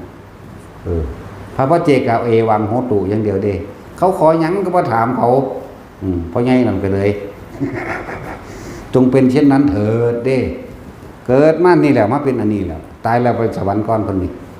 เวิดอายุสวรรค์แล้วมาเกิดเป็นหลานของอนาบิฎกเศรษฐีผู้ยิ่งไผกระสร้างตัวจะเห็นเล่ามักเราเบิดนั่นแล้วแบงสั้นแล้วเราก็ฟาดเบิดคือกันกูไม่สนใจว่าเมียไผเนาะบ่ทันสิว่าโหยภาษาลูกติดหมูสินั่นดอกตะผัวติดกูจังเอาถ้าเป็นผัวติดกูก็เอาด้วยภาษาหยังกับลูกติดผู้หญิงภาษาหยังกับลูกติดคือกันเมียติดกูก็เอาได้คือกันนั่นแหละเนาะเอาว่าเจ้าตัดสินแต่เจ้าเว้ามันสิข้อขาดห้วยสิบ่ถึกสันผ่ามันบอกเพิ่นว่าห้วยมันบ่ได้เอาสันใส่เจ้าเด้มันเอาทั้งคมที่ตัดข้อเจ้าเลยบอกกันเอาวัตสินนั่นห้วยแต่อีโปหูอันมันสิว่าสันผ่าใส่บ่กันบ่ข้างนี่ว่ามันเอาคมใส่นั่นแล้วหลายอย่างอยู่ดอกที่พวกเฮาอาจสิกังวลเรื่องเก่าๆเป็นแบบนั้นแบบนี้ปล่อยที่เบิดนั่นคืออดีตจักบ่ล่ะนั่นคืออดีตเด้หลานของอนาปิฎกเศรษฐีนี่เอาเบิดคือมันเป็นของมันขึ้นมาเอาเองเพราะว่าคำอธิษฐานของเราที่เราไปขอพรพระปัจเจกหญิงใดในโลกาที่เห็นหน้าข้าพเจ้าเว้นไว้แต่มารดาและญาติของข้าพเจ้าที่จะไม่หลงไหลรักใคร่ในรูปร่างดักข้าพเจ้าไม่มีมานอนนำเล่าเบิดแล้วก็ว่าได้ข่มขืนได้แล้วมันเต็มใจอยู่ได้แล้วเนาะมันเรื่องบาปมันจักก็ละถ้าแล้วแต่ว่าแล้วก็ไปขอ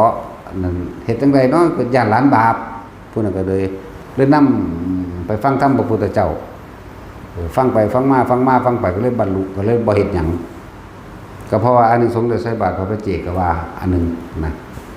กับได้การแก้ออกจากพระพุทธเจ้าสิเอิ้นอีกอย่างนึงว่าเป็นนิทันเหทันกรรมหรือว่าคลายคำอธิษฐานออกนั่นแหละถึงจังบรรลุบรรลุโสดาบันนี่แหละแต่ก็บรรลุไปเรื่อยๆอยู่ดอกนี่คือหลานของไม่น่าจะกะเศรษฐีจักว่าล่ะชื่อว่าได้บุญล่ะลืมชื่อแล้วล่ะว่าแต่ผู้ใดว่าแต่ผู้ยิ่งเห็นมักเบิดได้นอนน้ำเบิดนั่นแล้วโอ้ทางผู้เป็นลุงนี่คืออนาปิฎกเศรษฐีหน้าบ่แม่นลุงเกิดความวิตกกังวลได้ไปขอพระพุทธเจ้าแก้ให้สิแก้แบบใดแล้วนี่ก็มีนะหลายอย่างก็ดอกที่พวกเขาบ่ฮู้จักหยังจะฮู้จักหยังบ่ฮู้จักหยังก็สร้างมันเถอะฮู้จักผู้ดังก็พอล่ะเนาะเอาสมาทาน